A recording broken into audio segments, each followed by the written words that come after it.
আসসালামু আলাইকুম। অনলাইনে ক্লাসের পক্ষ থেকে সবাইকে স্বাগতম। আমি শরীফ ফেরদৌস, নকলা পাইলট মডেল উচ্চ বিদ্যালয়, নকলা শেরপুর। আজকে আমি অষ্টম শ্রেণী বিজ্ঞান দ্বিতীয় অধ্যায় জীবের বৃদ্ধি ও বংশগতি অধ্যায়টি আজকে আলোচনা করব। আজকে তোমাদেরকে আমি কোষ বিভাজন কি আগে দেখো, আমরা ছোট থাকতে আগে কতটুকু ছিলাম? এতটুকু ছিলাম, তাই না? আস্তে আস্তে কি বিশাল দেহি একটি মানুষে পরিণত হয়েছি।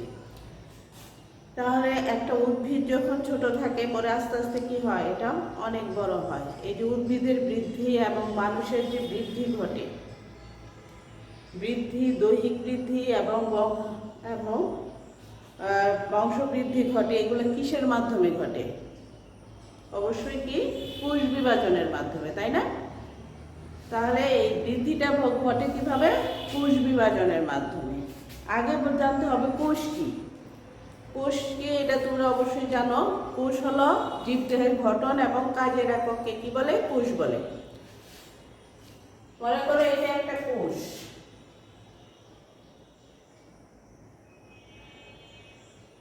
এর মধ্যে কি থাকে? নিউক্লিয়াস থাকে, তাই না? কোষের মধ্যে কি থাকে? নিউক্লিয়াস থাকে। এই যে কোষের মধ্যে কি থাকে? নিউক্লিয়াস থাকে, আরো অনেক উপাদান থাকে। এই নিউক্লিয়াসটা হলো শারীরবৃত্তীয় কার্যকলাপ এবং সকল কার্যকলাপকে নিয়ন্ত্রণ করে। এই নিউক্লিয়াস নিয়ন্ত্রণ করে। এই কোষ যখন বিভাজিত হয়, এই কোষটা যখন বিভাজিত হয় তখন কি হয়? দুইটা কোষে বা চারটা কোষে পরিণত হয়। এই কোষগুলো বিভাজিত হলে দুইটা কিংবা চারটা কোষে পরিণত হয়। তাহলে কোষ বিভাজন কাকে বলে আমরা কি বলতে পারি? যে প্রক্রিয়ায় একটি মাতৃকোষ বিভাজিত হয়ে দুই বা ততোধিক অপত্য কোষ সৃষ্টি করে বা উৎপন্ন হয়, অপত্য কোষ উৎপন্ন হয়, তাকে কি বলে? কোষ বিভাজন বলে। যে প্রক্রিয়ায় একটি মাতৃকোষ বিভাজিত হয়ে কয়টি কোষে? দুইটি কোষ অথবা চারটি কোষ। তাহলে দুই বা ততোধিক কোষে উৎপন্ন করে, তাকেই কি বলে? কোষ বিভাজন বলে। এখন দেখো, কোষ বিভাজনে কয় ধরনের কোষ বিভাজন? কোষ বিভাজন তিন ধরনের আছে: অ্যামাইটোসিস, মাইটোসিস এবং মিওসিস।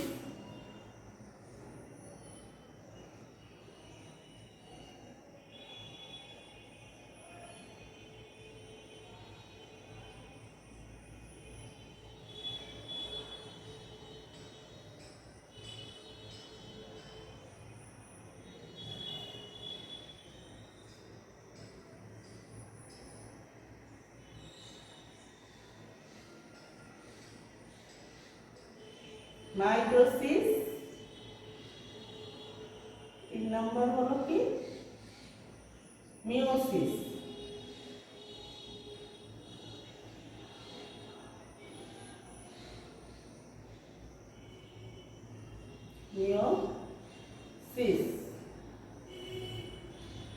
কোষ বিভাজন প্রধানত তিন ধরনের হয়: অ্যামাইটোসিস, মাইটোসিস এবং মিওসিস।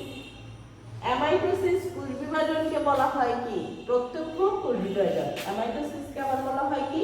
প্রত্যক্ষ কোষ বিভাজন।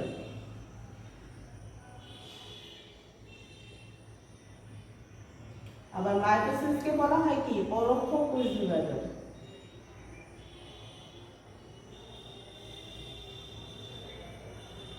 আর মিওসিসকে বলা হয় হ্রাসমূলক কোষ বিভাজন।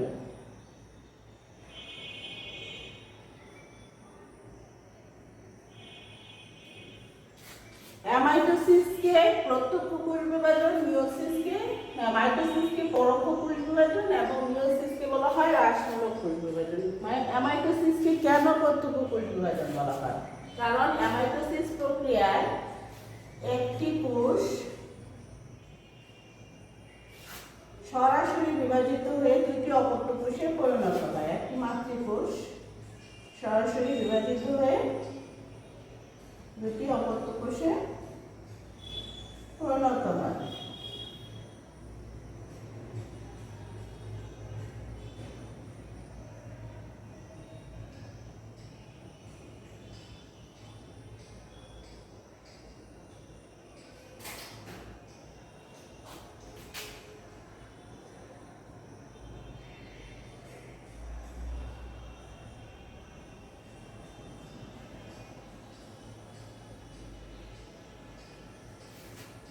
মাইটোসিস প্রক্রিয়ায় একটি কোষ সরাসরি বিভাজিত হয়ে দুটি অপত্য কোষে পরিণত হয়, সেই কারণে মাইটোসিসকে প্রত্যক্ষ কোষ বিভাজন বলা হয়।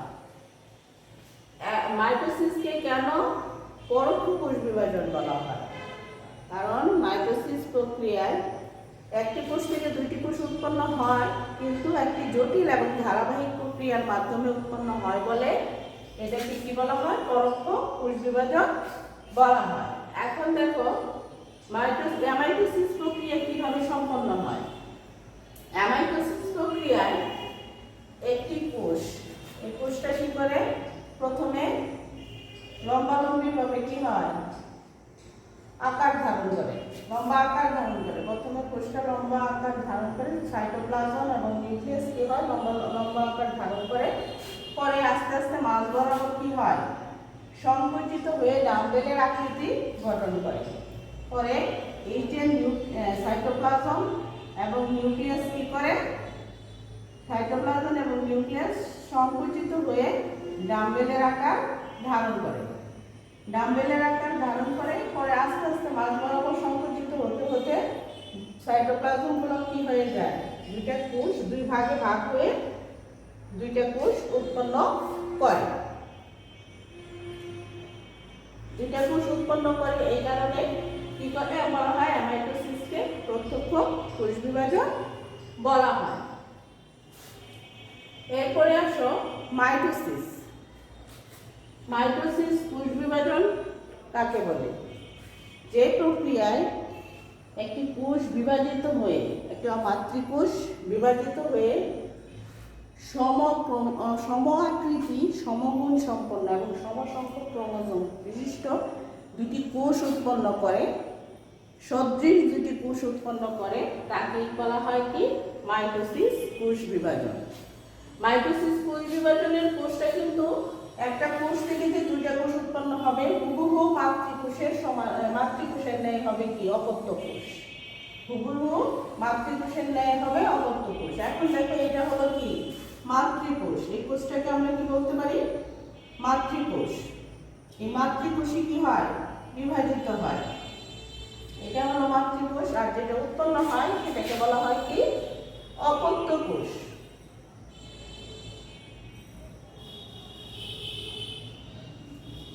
যে কোষটা উৎপন্ন হবে তাকে বলা হয় অপত্য কোষ, আর যে কোষটা বিভাজিত হবে তাকে বলা হয় মাতৃকোষ।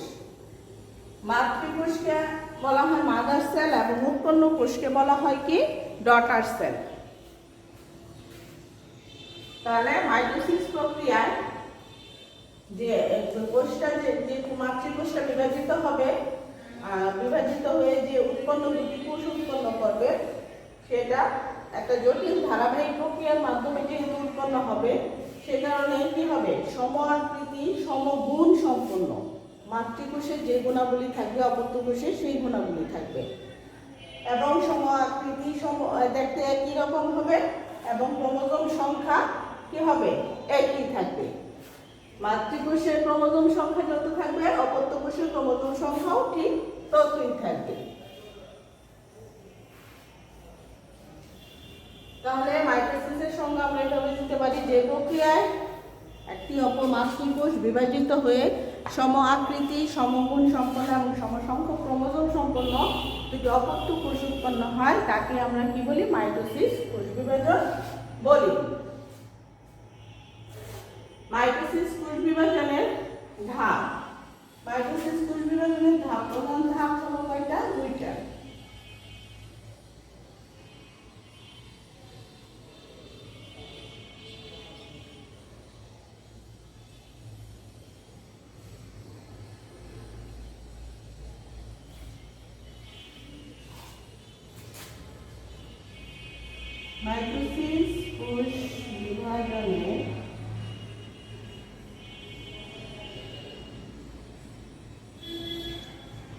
ধাপ। প্রধান ধাপ হলো দুইটা, একটা হলো নিউক্লিয়াসের বিভাজন,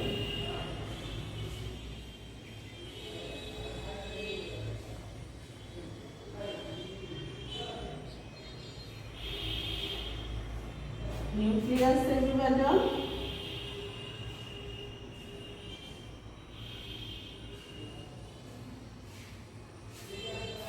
যেটাকে বলা হয় কি ক্যারিওকাইনেসিস।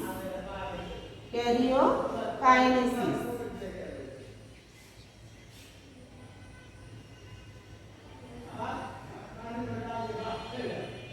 ক্যারিওকাইনেসিস। আর দুই নাম্বারটা হলো সাইটোপ্লাজমের বিভাজন, সাইটোকাইনেসিস। সাইটোপ্লাজমের বিভাজনটাই হলো কি সাইটোকাইনেসিস।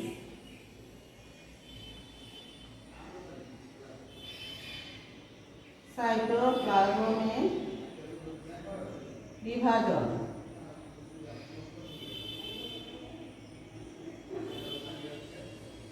সেটাকে বলা হয় কি সাইটোকাইনেসিস।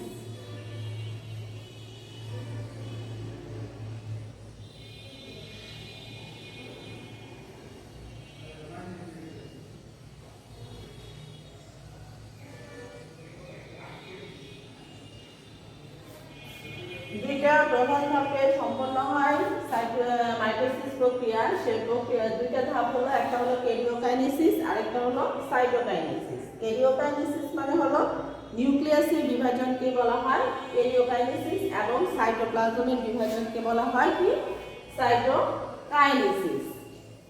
এই মাইটোসিস কোষ বিভাজনটা কোথায় ঘটে? মিওসিস কোষ বিভাজন কোথায় ঘটে? মাইটোসিস এবং অ্যামাইটোসিস কোষ বিভাজন। অ্যামাইটোসিস কোষ বিভাজনটা মূলত এককোষী প্রাণী, যারা ব্যাকটেরিয়া, ইস্ট, ছত্রাক, অ্যামিবা এগুলো প্রাণীর মধ্যে অ্যামাইটোসিস ঘটে। আর মাইটোসিস এবং মিওসিসটা বহুকোষী জীবে ঘটে। এর মধ্যে মাইটোসিস ঘটে দেহকোষে এবং মিওসিস ঘটে কি জনন কোষে। অনেক সময় তোমাদের নৈবিত থেকে প্রশ্ন আসে যে মাইটোসিস কোষ বিভাজন কোথায় ঘটে? মাইটোসিস কোষ বিভাজন ঘটে কি দেহকোষে, এবং মিওসিস কোষ বিভাজন ঘটে হলো জনন কোষে। এখন দেখো আমাদের ক্রোমোজোম সংখ্যা, সকল প্রাণীর নির্দিষ্ট ক্রোমোজোম সংখ্যা ও সকল প্রাণী এবং উদ্ভিদের নির্দিষ্ট সংখ্যক ক্রোমোজোম সংখ্যা থাকে। মানুষের দেহে ক্রোমোজোম সংখ্যা, নির্দিষ্ট ক্রোমোজোম সংখ্যা হলো কত? 46টি। মানুষের কয়টি ক্রোমোজোম থাকে? 46টি ক্রোমোজোম থাকে। এর মধ্যে 44 বা 22 জোড়া হলো অটোজোম এবং 1 জোড়া হলো সেক্স ক্রোমোজোম। 22 জোড়া অটোজোম থাকে এবং 1 জোড়া থাকে কি সেক্স ক্রোমোজোম। এখন দেখো মাইটোসিস কোষ বিভাজনের ধাপ যে আমরা বললাম, একটা হলো ক্যারিওকাইনেসিস এবং আরেকটা হলো সাইটোকাইনেসিস। ক্যারিওকাইনেসিস ধাপ তোমাদের বইয়ে মূলত ক্যারিওকাইনেসিস ধাপটা আলোচনা আছে এবং সাইটোকাইনেসিস খুব কম পরিমাণে আছে। ক্যারিওকাইনেসিস ধাপের আবার 5টা পর্যায় আছে।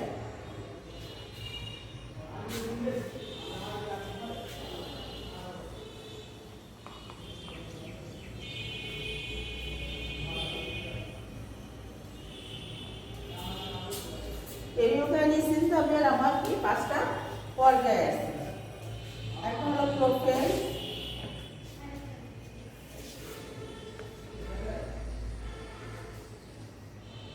দুই হলো প্রোমেটাফেজ,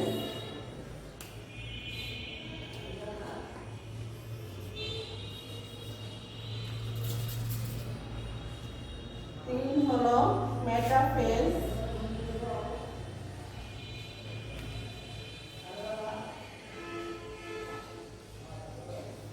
চার হলো অ্যানাফেজ,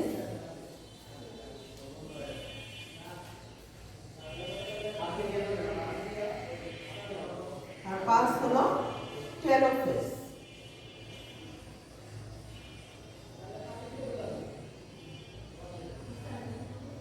এই ক্যারিওকাইনেসিসের এই 5টা পর্যায় থাকে। একটা প্রথমটা হলো প্রোফেজ, প্রোফেজ, পরে হলো মেটাফেজ, অ্যানাফেজ এবং টেলোফেজ। এখন মাইটোসিস কোষ বিভাজনের শুরুতে এই ক্যারিওকাইনেসিস ধাপ শুরু হওয়ার আগে কোষকে একটি প্রস্তুতিমূলক পর্যায়ে নিতে হয়। এই প্রস্তুতিমূলক পর্যায়টাকে বলা হয় কি? ইন্টারফেজ। কোষকে যে প্রস্তুতিমূলক পর্যায়ে নিতে হয় সেটাকে বলা হয় ইন্টারফেজ।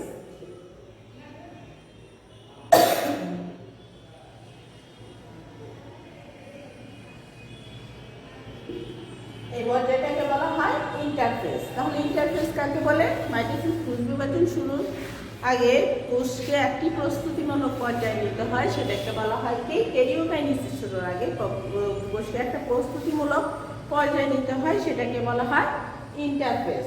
আর ক্যারিওকাইনেসিস 5টা পর্যায়ে সম্পন্ন হয়: প্রোফেজ, প্রোমেটাফেজ, মেটাফেজ, অ্যানাফেজ এবং টেলোফেজ।